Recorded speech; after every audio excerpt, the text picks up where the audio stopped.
자, 그러면 단어부터 한번 보도록 하겠습니다. 먼저 이엔후이라는 단어가 나왔어요. 이엔후이. 자, 이엔후이라는 단어는 이제 요거 한자 그대로 이제 읽으면 되는데 연회라는 뜻이에요. 연회. 영어라면 이제 뭐 파티. 하지만 이제 약간의 차이점이 있죠. 파티라는 거는 뭐 말 그대로 뭐 되게 가벼운 뭐 생일 파티라든지 아니면 그냥 아무 이유 없이 그냥 재밌게 놀려고 하는 파티가 있겠죠.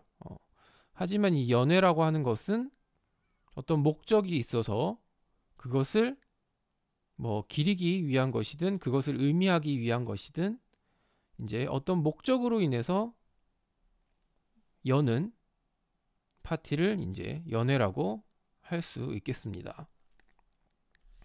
약간의 차이점이 있죠. 요즘은 이제 약간 그런 의미 자체가 이제 무색해지는 경향들이 꽤 많아요. 하지만 이제 우리나라에서 쓰는 이 연회라는 말은 어느 정도 그런 목적이 있는 모임, 뭐 파티를 이제 이야기를 한다는 거. 그 다음 꾸이쥐라는 단어가 나왔어요. 자, 이 꾸이쥐라는 단어는 규칙을 이야기를 하는 겁니다. 규칙 말고 뭐 또 버릇으로 해석이 되기도 하는데 버릇이라고 하기엔 조금 이 단어 자체가 약간 괴리가 있어요. 차이가 좀 큽니다. 버릇이라는 의미로 해석을 하기에는. 그래서 그냥 꾸이쥐라는 단어는 그냥 규칙이라는 뜻으로 이해를 하시면 돼요. 버릇이란 단어는 쓰지는 않습니다. 거의. 그래서 꾸이쥐, 규칙이라는 뜻이라는 거. 그 다음 쇼시엔이라는 단어가 나왔어요. 자, 쇼시엔이라는 단어는 이제 요거는 부사로 사용을 하는 단어입니다. 부사로 사용을 하고 뜻은 쇼라는 단어는 이제 머리 숫자죠. 머리를 이야기를 하는 거예요. 그리고 시엔이란 단어는 이제 먼저라는 뜻이죠. 앞선자죠. 그래서 쇼시엔 이 앞에 나온 쇼도 머리를 뜻하는 단어고 시엔이란 단어도 앞이라는 뜻이에요. 그래서 쇼시엔이란 단어는 먼저. 자, 그래서 쇼시엔이라는 단어가 나왔죠. 먼저라는 의미를 나타냅니다. 그래서 이제 이 쇼시엔 같은 경우는 주로 이제 뭐 어떤 문장의 순서가 있다든지 아니면 이제 뭔가 이야기를 꺼낼 때 쇼시엔이라는 표현을 사용을 하겠죠. 그래서 먼저 이 문장 같은 경우는 이제 이 규칙을 이야기를 하는 데 있어서 제일 첫 번째로 이야기를 하려고 하는 걸 이제 끄집어내기 위해서 쇼시엔이라는 단어를 사용을 한 겁니다. 그 다음 중야오라는 단어가 나왔어요. 중야오 같은 경우는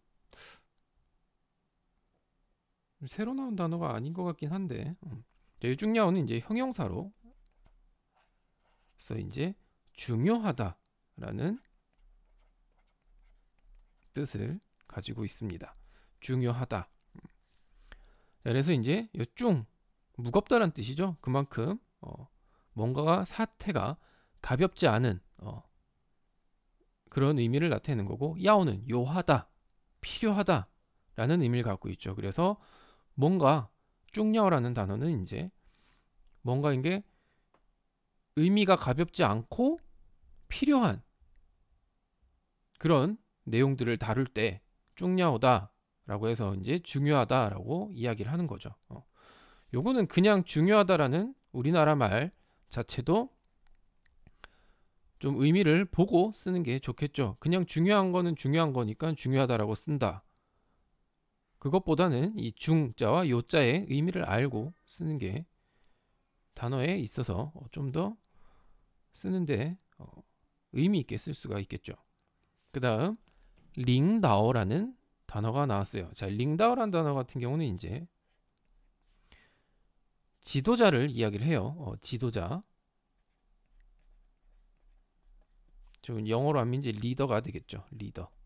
어떤 뭐 단체라든지 아니면 어떤 회사라든지 어떤 기관이라든지 그것들을 이끄는 사람을 링다오라고 이야기를 하죠.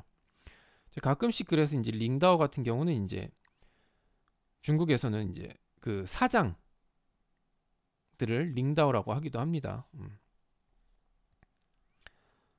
그 다음 장베이라는 단어가 나왔어요. 장베이.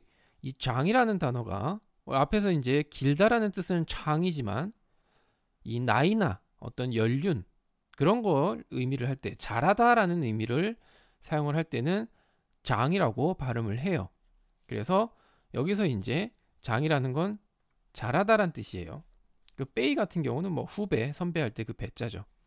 그래서 이 장빼이라는 건 나보다 먼저 태어난 사람, 나보다 먼저 잘하기 시작한 사람을 이야기를 하는 거겠죠. 그래서 이 장빼이라는 단어는 선배라는 뜻으로 이해를 하시면 됩니다. 선배. 그 다음 샹조라는 단어가 나왔어요. 샹조. 자, 이 샹조라는 같은 경우는 이제 이거는 서양에도 가끔씩 존재는 하겠죠.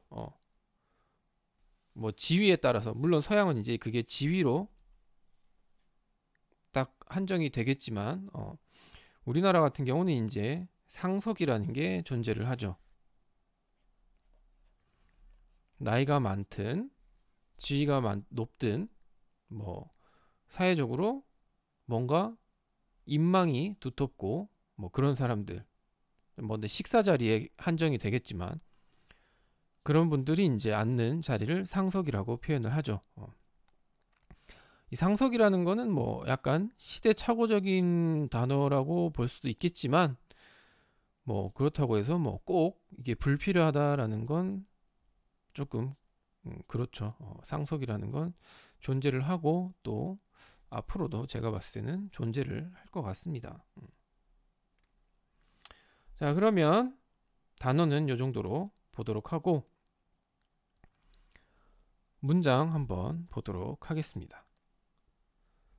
자, 中国人在宴会上的规矩可多了. 자, 이 문장 같은 경우는 간단하게 자, 中国人 중국 사람들은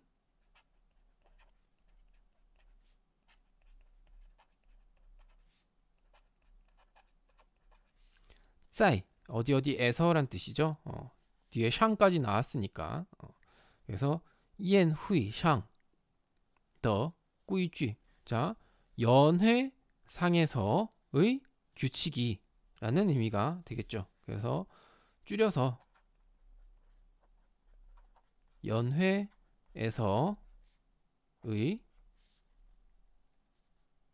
规矩, 규칙이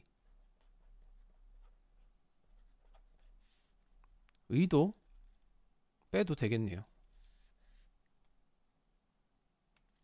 규칙이 可多了. 자, 여기서 可 같은 경우는 이제 강조죠. 강조의 의미로 매우 라는 의미로 해석을 하시면 됩니다. 그래서 可多了 매우 많다 라는 뜻이 되는 거죠. 중국 사람들은 연애에서 규칙이 매우 많습니다. 책에는 이 커를 꾀라고 해석을 해놨더라고요. 꾀. 꾀라는 거는 약간 의미가 평범한 것 중에서 약간 많을 때 꾀라고 하죠. 하지만 여기서 커는 그런 정도의 의미가 아니라 매우라는 의미로 해석이 되는 게 맞습니다. 어느 경우에서든 커는 매우라는 의미로 해석을 해주시는 게 맞는 거예요.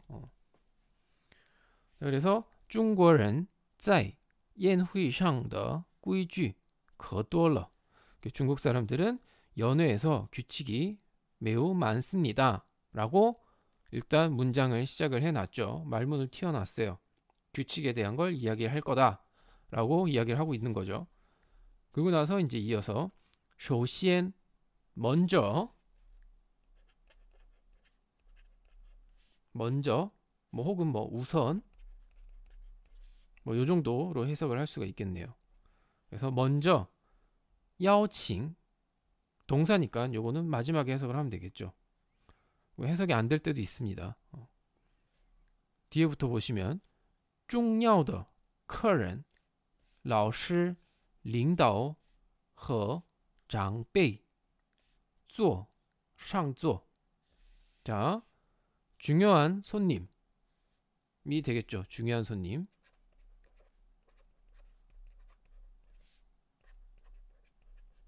중요한 손님. 그리고 老师 선생님. 그리고 领导 지도자. 和와长辈 선배. 혹은 뭐 아까 제가 설명드릴 때 이제 빠뜨려 먹긴 했는데 연장자란 뜻도 되겠죠. 연장자. 지도자와 연장자. 연장자를 坐 상座 상석에 앉게 합니다 라는 뜻이 되는 겁니다. 상석에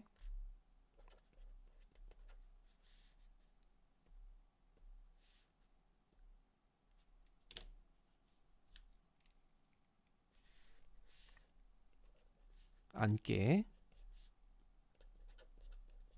합니다 라는 문장이 되는 거죠. 자, 여기서 이제 야오칭 같은 경우는 이제 해석을 해도 되고 안 해도 돼요. 만약에 한다고 친다면 이제 뭐 중요한 손님, 선생님, 지도자와 연장자를 상석에 이제 뭐 앉도록 요청합니다 라는 정도로 이제 해석이 되겠죠.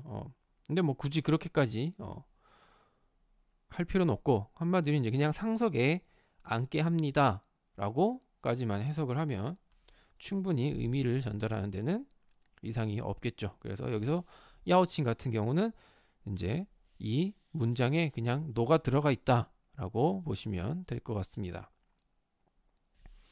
자, 그래서 이제 首先邀请重要的客人老师领导和长辈坐上座. 그래서 먼저 중요한 손님, 선생님, 지도자와 연장자를 상석에 앉게 합니다 라고 이야기를 하죠. 요게 이제 그 연회의 규칙에서 이제 첫 번째로 나왔습니다. 어떻게 보면 이제 이 부분이 첫 번째로 나왔다라는 건 중국 사람들은 연회를 할 때 이런 부분을 가장 중요하게 생각하는 거라고 볼 수 있겠죠. 뭐 우리나라도 동양권에 있는 나라들과 마찬가지로 이런 부분을 굉장히 중요하게 생각을 하죠. 예의, 그리고 윗사람을 모시는 걸 이제 중요하게 생각하는 나라다 보니까 이런 것들이 이제 강조돼서 이야기가 되고 있습니다. 자, 그러면 이렇게 오늘 한 내용 한번 봤고요. 자, 그러면 문장 한번 읽어보도록 하겠습니다. 자, 중국 사람들은 연회에서 규칙이 매우 많습니다. 中国人在宴会上的规矩可多了.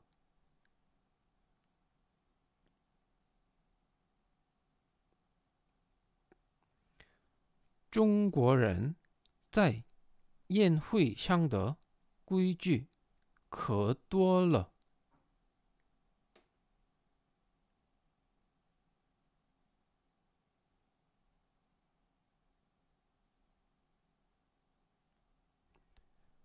먼저 중요한 손님, 선생님, 지도자와 연장자를 상석에 앉게 합니다.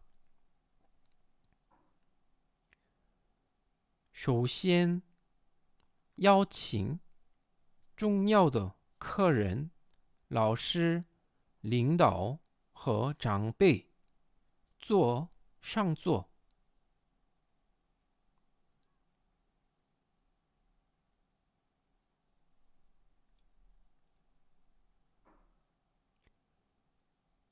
首先邀请重要的客人老师领导和长辈坐上座.